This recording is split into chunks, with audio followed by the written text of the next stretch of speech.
Yes, there's a brand new version of Magic Zoom and it's available right now. And this time around, it's faster, it's more customizable, there's some cool 3D effects, and it even has buttery smooth, super easy to run motion blur. Winner.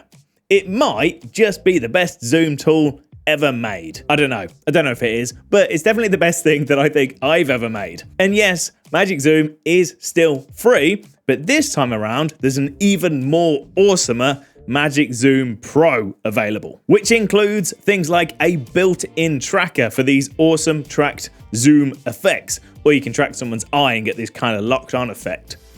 And the motion blur works. Check it out, that's kind of cool. There's also a super sexy tilt shift blur effect, which is only available if you're using the studio version of Davinci Resolve, but I'm going to fix that in a future update. A ton of customizable effects, from mosaics to RGB to highlighters and more, which can of course all be saved as your very own presets, but I've also included 65 presets as well to get you started. We've got things like this cool inner zoom, you can put a border on it, drop shadow, any effects that you like, and even a revolutionary infinite zoom workflow. Yes, I said revolutionary. Now, both versions are available right now from MrAlexTech.com.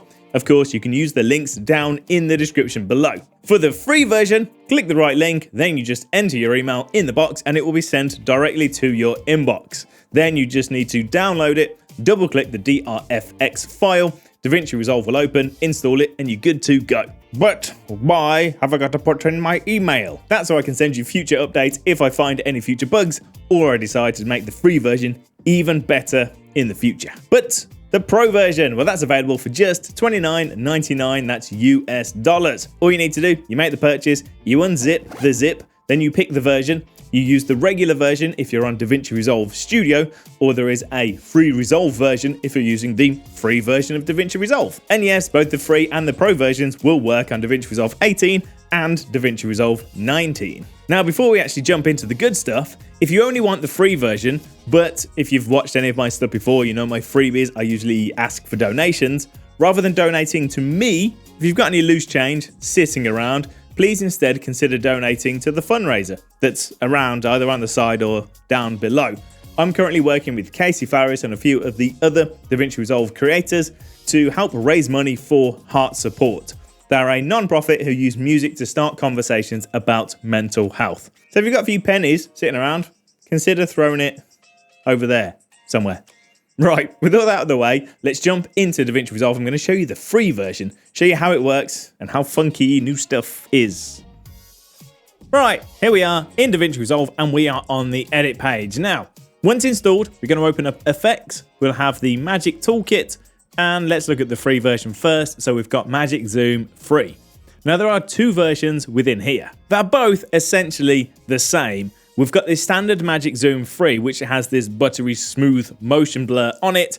It runs still really quite quick when you come to export it, but there's another version called Fast that doesn't have any motion blur at all, but it can run and export super quickly. So if you don't use the motion blur, use the Fast version. If you want the do everything Magic Zoom, use the standard one. So let's grab the standard one. We're going to just drop this on our footage like so. Open up the inspector, we have all of our controls within here on the right hand side, and then underneath our preview window, click our little drop down, make sure to enable the Fusion overlay, and you get this little X in the middle of the screen. This is the point that we're zooming into, and you simply put that wherever you like, hit play, and it's just going to zoom into that point. Now we've put this effect directly on the footage itself. You can do the exact same thing using an adjustment clip. It's entirely up to you which way you prefer. So once that's zoomed in, we can still move this around. We can just put this wherever we like. It's that simple and that easy. It will always zoom in at the beginning and zoom out at the end.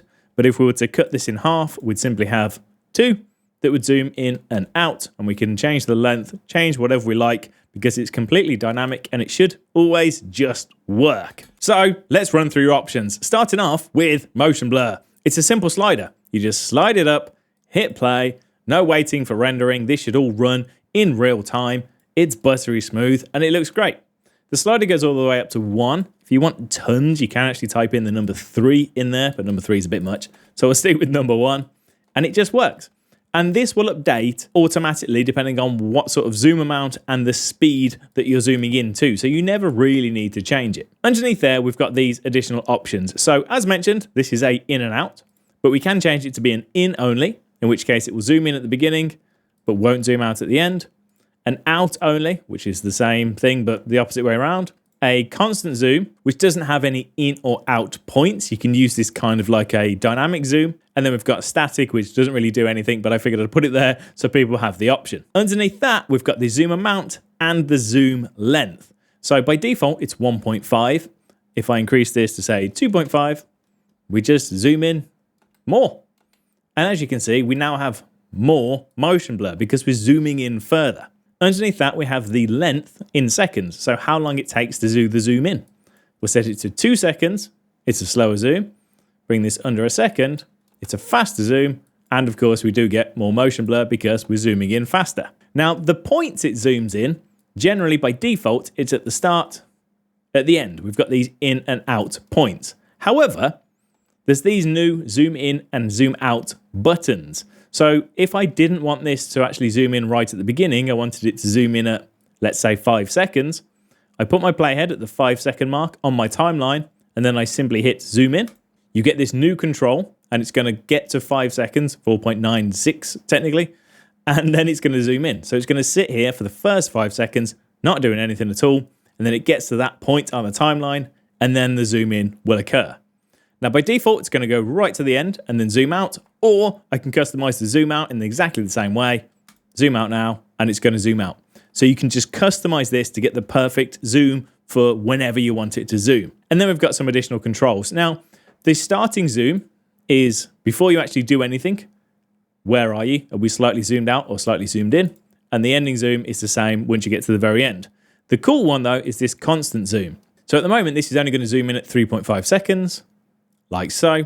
But if we do a bit of negative zoom as well, negative constant zoom, during our in and out points, it's also going to do a nice bit of zooming out. So this combines my magic zoom kind of effect with a dynamic zoom. So this is constantly zooming out. So when it gets to the end, it doesn't have as far to zoom out.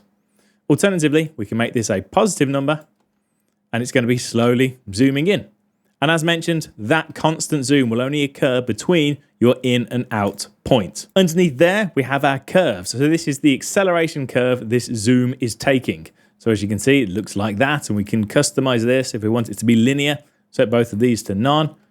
Now there's no acceleration, or we can customize these. Just have a play with them, do different combinations and see how they look. Next, pitch and yaw. So we can enable this pitch and yaw. I called it pitch and yaw because that's what it's called on the main transform controls. So I've stuck with that.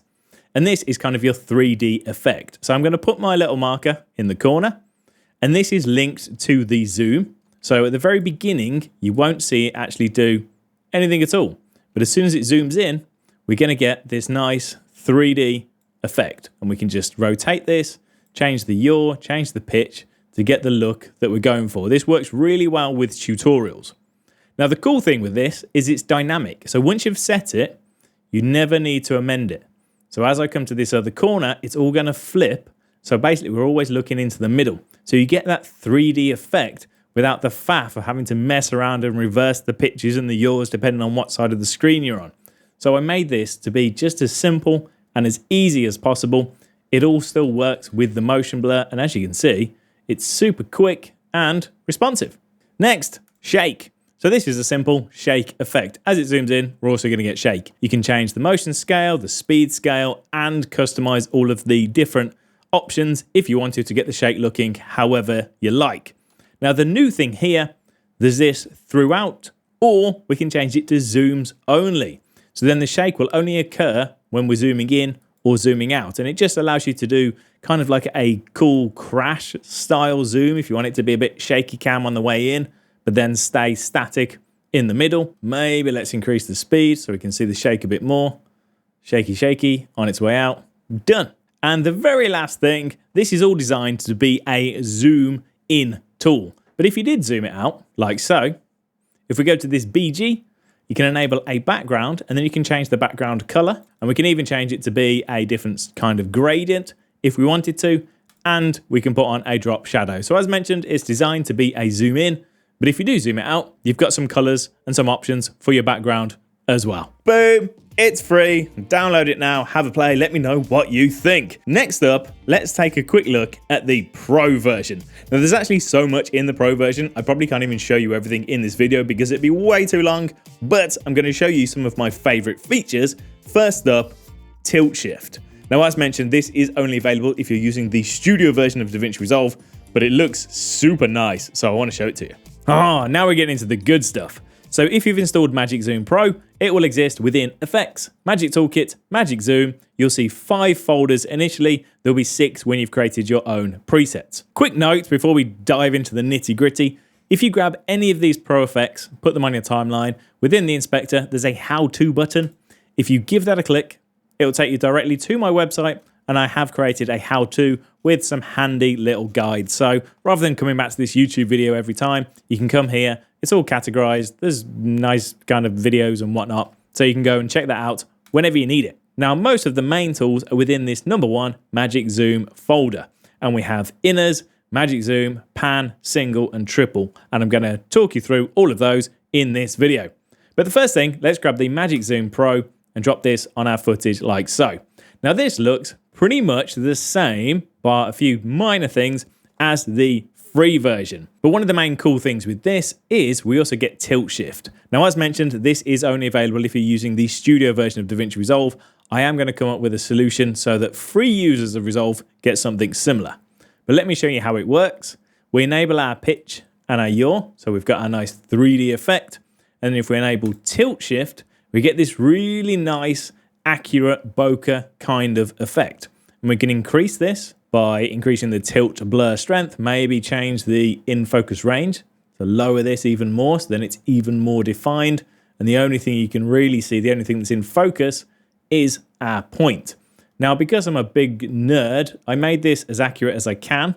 It actually links to the zoom amount. So as you zoom in, it gets stronger and stronger. So it acts kind of like a genuine, a real depth of field kind of effect. Now, the angle of the blur of that kind of focal point is also linked to wherever you put your little marker. If you want to turn that off and do it manual, you can change this angle type to manual, and then you can manually change the angle however you like. Ooh, doesn't it look good? Look at it, bokeh. Nice. Next up, we've got the thing which probably took me the longest to get right, but now it's working. I think it's cool. I think it's kind of revolutionary. It's this revolutionary multi-pivot, multi-point, infinite zoom kind of workflow. It's really cool. Now, you can either apply this directly to your footage on the timeline, or what I like to do is grab an adjustment clip, put the adjustment clip over the top, lengthen it out to kind of the full area where you're going to be zipping around your screen.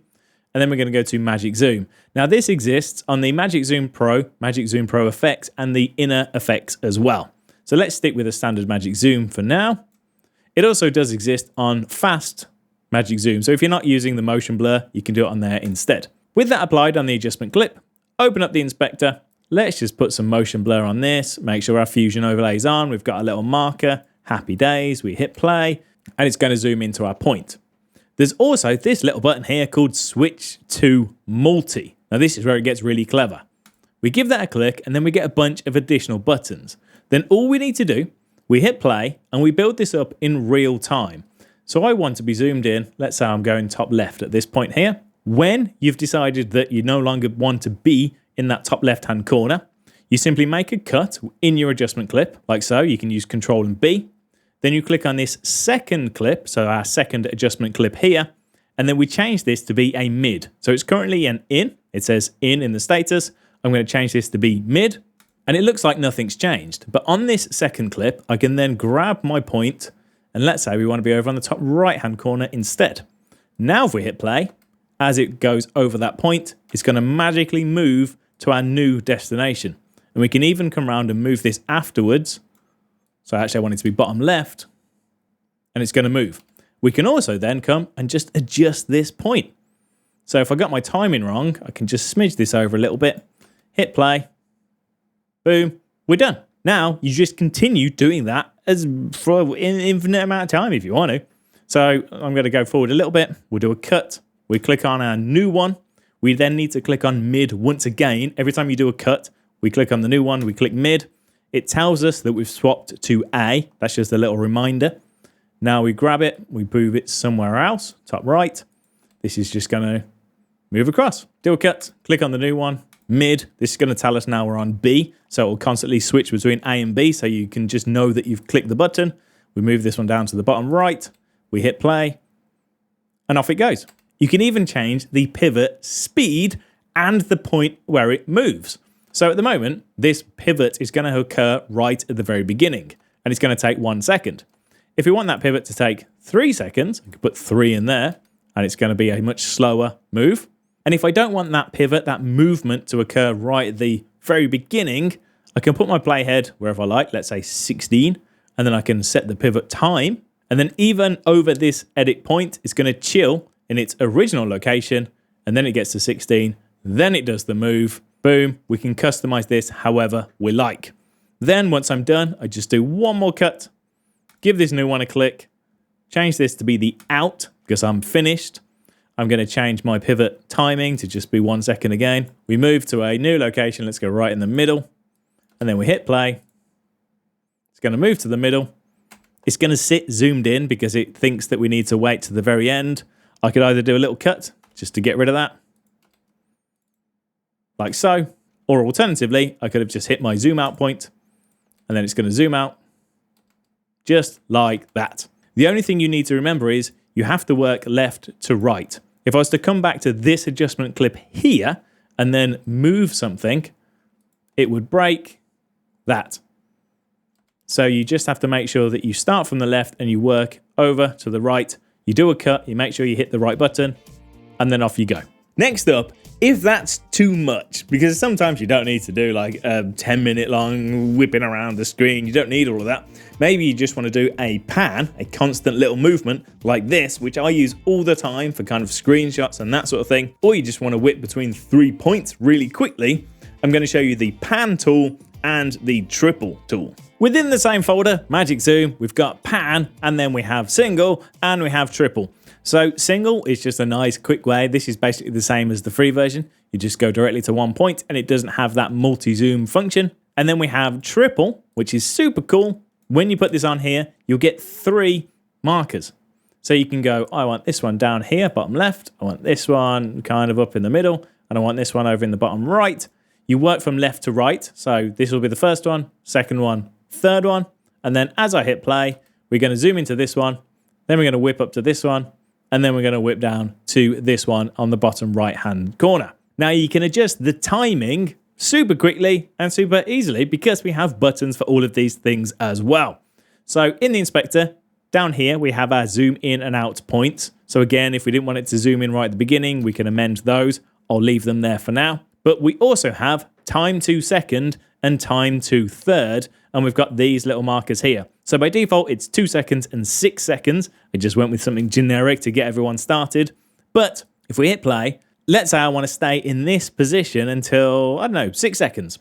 I put my playhead at 6 seconds and then I hit time to second. And this will kind of break at the moment because our time to second and time to third are the same. So I don't really know what to do. Then we can move our playhead to the point where we want to move to our third position. Let's say it's 18 seconds. And then we hit time to third. And that's it. You're done. So it's going to sit in its first position between 0 and 6. And then when it gets to 6 seconds, it'll move to our second position. We can still customize that position. We can put it wherever we like. Let's put the motion blur on because the motion blur works as well, even moving between the points. And then we hit play. We're going to get to 18 seconds. And it's going to move down to the next one. Let's get rid of triple zoom.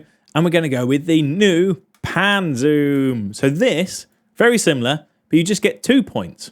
So what's the point in this? Well, you put your 2 markers wherever you want them. And then what's going to happen, let's play through this a bit quicker.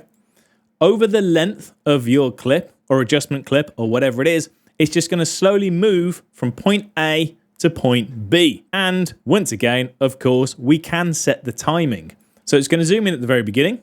And by default, it's just going to take ages to move across. But if I want this pan to occur at the 8-second mark, I can go start my pan. And if I want it to be finished by the 15-second mark, I can end my pan there. The pan is going to occur between 8 and 15.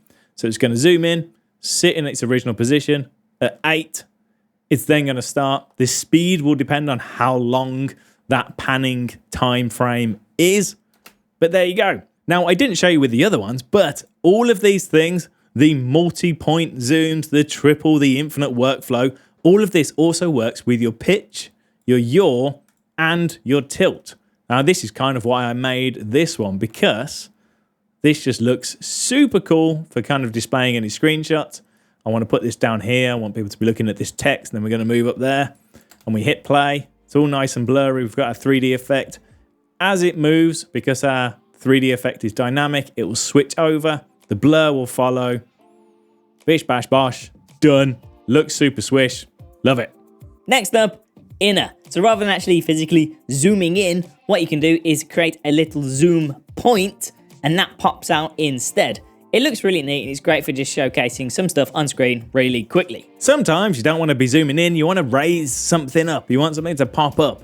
That's where these inner zooms come in. So they work in essentially the same way. All of the controls are pretty much the same, but rather than actually zooming in, you're going to get a little area that pops out, kind of like a little magnifying glass. We can use the on-screen controls to make it bigger, smaller, move it wherever we like. Let's put it on our face. And as mentioned, works in the same way. So you can just choose your in and out points. You can do a constant zoom with it as well. You can change your curves, all that sort of stuff. If we go to a new effects panel, we can change the mask. So at the moment, it's an ellipse. It could be a rectangle if we prefer. We can increase the corner radius, so we get a nice curved edge. We can soften the edge. We can do all sorts of stuff with that. And then if we scroll down, we can enable a border. So we've got a nice little border on there, and we can change the color. We can change all of the options. With that, we can even add some glow, and we can add a drop shadow if we want to. So this is a really cool way of just going, right, I want you to look at this thing right here. Boom. Done. Next, we're going to start to take a look at some of the effects. Now, pretty much every single tool within this Pro version, there's a standard version which doesn't have the effects. And the reason for that is so it runs nice and smooth. There's no stuff in the background taking up unnecessary resources. But then there will be the same thing. So there's Magic Zoom Pro, and then there's Magic Zoom Pro with effects. And you can just toggle them on, customize them, pick all the different effects that you like, even start to combine them in whatever way you like. So let me show you how they work. So as mentioned, yeah, effects. You may have noticed inner, there's an inner effects, Magic Zoom effects. So let's grab the inner one, because this is a good example. We'll pop this on here, and by default, it will look pretty much exactly the same. We've got a little zoomy in, we've got our magnifying glass, we're moving around, off you go. But if we go to effects, for this one, there's tons of different controls and different effects that we can apply. So down here, number 3, inner mask effects. This will affect everything within the mask. So we can maybe brighten it, or we can lower it. We can change the gamma, the contrast, the brightness, the saturation. We can enable like a colored overlay. This is really cool if you want to highlight something in as kind of a yellow color or a green or whatever. You can just do that as you need to. We've got a cool prism effect, which gives you kind of like an RGB thing. And then we've got a cool dent effect as well. So you can move this around and it really does look kind of like a magnifying glass. Pretty funky. Underneath that, we've got border, brightness once again, but now we're affecting everything outside of the mask. Different colors, a prism effect, a radial blur, which I really like, especially when using the ellipse. Just kind of looks cool. We've got a standard blur, a mosaic blur, and then this funky sort of TV effect, which I just thought looked cool. So I kind of tweaked it and we put it in there. And as you'd expect, you can tweak and combine all of these until your heart is content. And you can do some really cool effects with it. If we quickly go to the Magic Zoom Pro with effects, this one obviously just zooms into a point. If we go to effects, this talks you through it because these masks aren't on by default, but we go, I want an ellipse. Sweet, there's your ellipse. You won't see anything at the moment until you enable an effect. But then let's say I just want a mosaic everywhere else. We enable mosaic, maybe a border. And then what's going to happen is we're going to zoom in to that point, and then we get a little circle, and everything outside of it is mosaic like so. Quick warning, the actual ellipse on-screen prompt is the size of the ellipse pre-zoom. So if we have a look at the bottom of the ellipse is right on this O of resolve. As we zoom in, that's exactly where this is going to be. But because we're zooming in, the scaling kind of goes off on the on-screen controls. So just size it before you've zoomed in.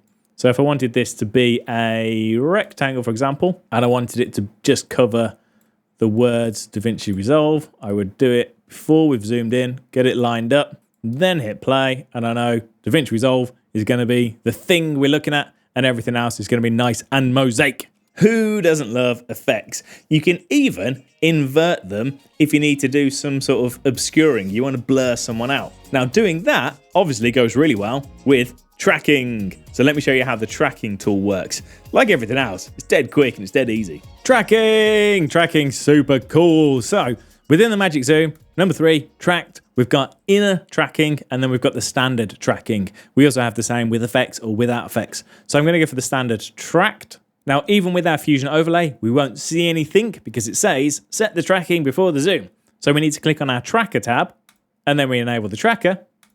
And then on screen, we'll get this little box here. Now, it may look slightly different depending on what version of Resolve you're running, but you should get the little box on screen, and you should get these little windows over on the right-hand side. Now, I'm going to find the point where my car comes in. Let's go with about there. We put the tracker on it, like so. We hit this button here, which is to track forward from the current time, and it's just going to play through and track our object, and we can see that from over here in this little window. Now, this is going to go wrong at some point because the car actually goes off screen, but I don't really care too much about that. So we'll leave that running. There we go, job done. It's gone right to the end. Now we've got this line on screen. So we go back to our controls. We hit play. By default, there isn't any zoom enabled because we need to do the tracking before we do the zoom.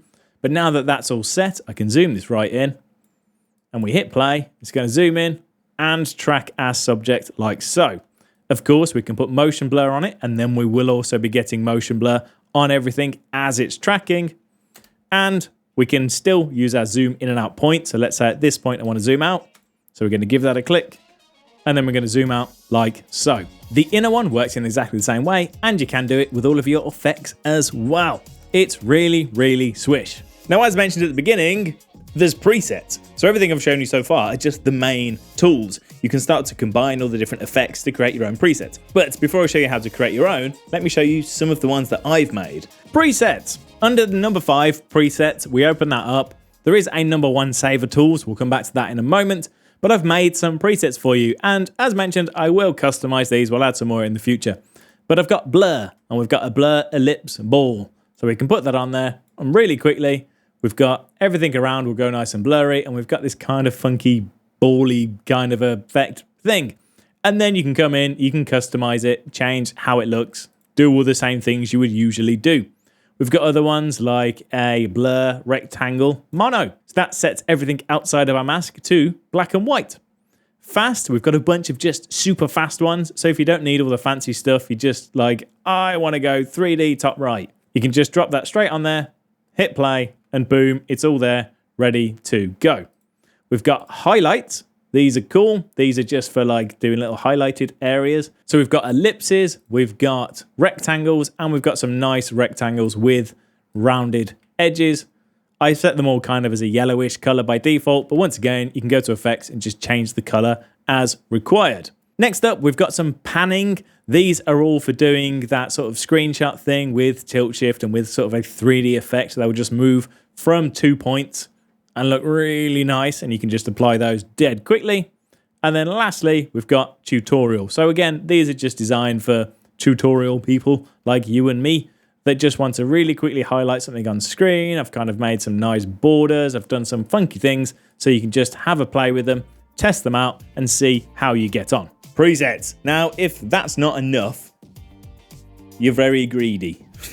You can save presets that have all of the effects still in there, so they may run a little bit slower, but if you change your mind in the future, dead quick, you can just turn on the things that you want. Or you can run a second routine, which actually gets rid of all of the things that you don't want. Now, this is really cool because what it will do is actually delete the nodes in the background, so everything will run super swish, and it will also rejig the UI, so it's dead easy to use. Let me show you both methods so you can start creating your own presets. Yeah, so 2 different ways to do it. If you want to do that way where you can access all of the functions later on, so if you've changed your mind, in all of the main tools, so let's go with this Magic Zoom Pro Effects, we drop that on there. There is a Save tab, we go to Save, and then there's some instructions within here. You need to open it up in Fusion by clicking on your little magic wand, top right-hand corner. Then you just give the Magic Zoom custom a click. You've got the same controls here. We choose the folder, so I could do a 7 demo, and this is just going to be demo, whatever. Then I hit save. It'll say completed. You may need to restart Resolve to see this effect. I've got lucky. I haven't had to, so that's good. Now if we open up Magic Toolkit, Magic Zoom, I've got number 7, demo. So let's just delete that from there, drag this on here. It had everything which we had amended if I had amended them. And I can hit play and it will just work. And if we go to effects, we still have access to all of these effects. So we can customize it if we've changed our mind. If you're making more permanent presets, so ones that don't have access to be changed in the future, all you need to do, you expand preset, and then we've got saver tools. We've got all of the main tools within here. So let's just grab, once again, the Magic Zoom Pro. Put that one on there. Let's say we wanted a little bit of shake, maybe. And then we go to effects. And you'll notice the UI isn't as nice. It has to kind of be a bit messier for this to work. But we can enable an ellipse. And then we can say, I want the ellipse to have a dent in the middle. And I want the outside to be mosaic. Boom, we've set that up. That's what we want for nice, quick access. Then we go to save once again. There's some different instructions. We still have to go to Fusion. And then we have this button here, delete unused effects. We click that and it will tell us that it's deleted all of these things which aren't being used. Things like radial blur, prism, TV, blurry, all that sort of stuff. We can then give this one a name, demo 2. Hit save, same thing, completed. You may need to restart Davinci Resolve. Let's see if we've got lucky. I wasn't lucky, had to restart Resolve, so I can just bin this one now. Now if we open up the effects, Magic Toolkit, Magic Zoom, we go to number 6, demo 2. We drop that on there. We've got our nice looking shaky ball thing with our mosaic. And if we go to effects, we don't have any of the stuff that we don't need, which means that this just runs super smooth and the UI is nice and clean. So you can save as many presets as you like, and they're always available for you in the effects library. Ta-da! And that's about everything I'm going to show you in this video. I'm super proud of this. It's taken me probably over 1,000 hours. There's so many hours have gone into this to try and get this right. There may still be bugs. There may still be some issues here and there. If you find any, please do let me know. But I've worked super hard to try and make this just the best Zoom kind of pack thing that I could possibly make. And I think I got there eventually, hopefully. If you've got any ideas, any other things you'd like to see, I am all ears. So just let me know. Thanks for watching. Take it easy. I'll see you later. Oh, well, I don't know. I'll see you next time. Bye.